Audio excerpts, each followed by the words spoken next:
Scalping के लिए this is one of the best strategy in 1 minute time frame. और इस स्ट्रैटेजी में आपको अपने पोजीशन को बहुत टाइम तक होल्ड नहीं करना पड़ेगा। सो अगर आपने मेरे चैनल को सब्सक्राइब नहीं किया है अभी तक तो सब्सक्राइब करें। सेटअप बहुत ही सिंपल है, हमें बस यहाँ पे 2 कंपोनेंट यूज किया, हमने बहुत ज़्यादा इसे टेक्निकल एनालिसिस से भर नहीं दिया। हम लोगों ने सिर्फ एक पहला मूविंग एवरेज यूज किया है और दूसरा कैंडलस्टिक पैटर्न में कैंडलस्टिक यूज ना करके हमने हैकिनेशी यूज किया हुआ।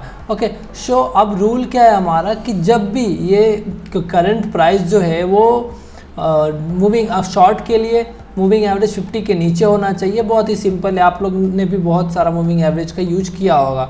सो 50 के नीचे होना चाहिए और बाई के लिए प्राइस को मूविंग एवरेज के ऊपर होना चाहिए।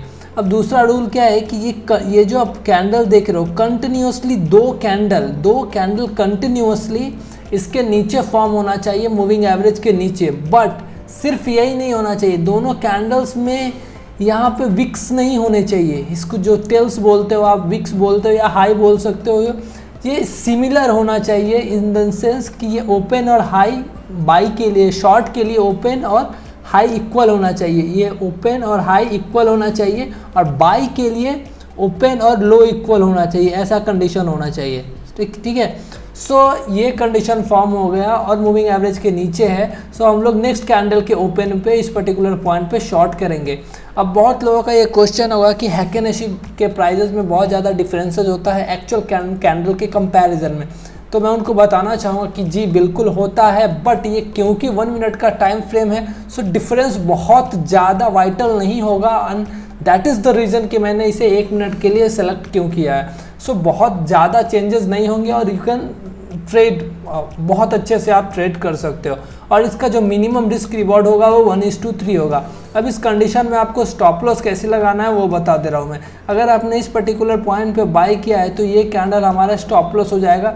या ऐसे कर सकते हो आपकी प्रीवियस 1 कैंडल या प्रीवियस 2 कैंडल का एसएल ले सकते हो और उसके जो आपका एसएल आ रहा है और ओपन का जो डिफरेंस है उसका जो डिफरेंस आ रहा है वो उससे 1:2। अगर 20 पॉइंट का आपका एसएल आ रहा है तो आप 60 पॉइंट का टारगेट रख सकते हो। सो 1:3 का रिस्क रिवॉर्ड आप मेंटेन कर सकते हो इसके हिसाब से। अब क्या करना है, सो अभी मैं आपको 1-2 back test in the sense कि मैं आपको कुछ ट्रेड्स पीछे के रैंडम ही जाके दिखाता हूँ कि कैसे ये वर्क करता है। सो अगर आप देखोगे कंटिन्यूसली, अगर आप देखो इस पॉइंट पे अगर आपने शॉर्ट किया होता, ये यहाँ पे ये कंटिन्यूसली चलते आ रहा, आराम से आपको मिलता। यहाँ पे अगर बाई किया होता तो एक छोटा स्टॉप लॉस हिट हुआ होता। अगेन इस पॉइंट पे भी आपको शॉर्ट में एक अच्छा प्रॉफिट देखने को मिलता। तो अगर सिमिलरली एक सिंपल सा सेटअप को अगर आप यूज करोगे तो आपके इसमें और भी क्या क्या ऐड ऑन कर सकते हो वो समझ में आएगा आपको। लेकिन मेरे हिसाब से आपको कोई भी चीज़ें ऐड ऑन करने की ज़रूरत नहीं है। अगर कंसिस्टेंटली आपने इसी रूल को फॉलो किया तो at the end of the day आप एक अच्छे प्रॉफिट को बुक करोगे। अगर आपने प्रॉफिट को बुक नहीं भी किया तो उस पर्टिकुलर दिन में आपको बहुत ज़्यादा लॉस नहीं होगा। और ये जो अभी साइडवेज मार्केट चल रहा है तो साइडवेज मार्केट में सबसे अच्छा तरीका है इसे यूज करके, इस पर्टिकुलर टाइप ऑफ स्कैल्पिंग को यूज करके पैसा अर्न करने का। So I hope you guys learn something from this video. If you think this is useful for you, so please like this video and subscribe my channel for more upcoming trading related videos. Thank you. Have a nice day.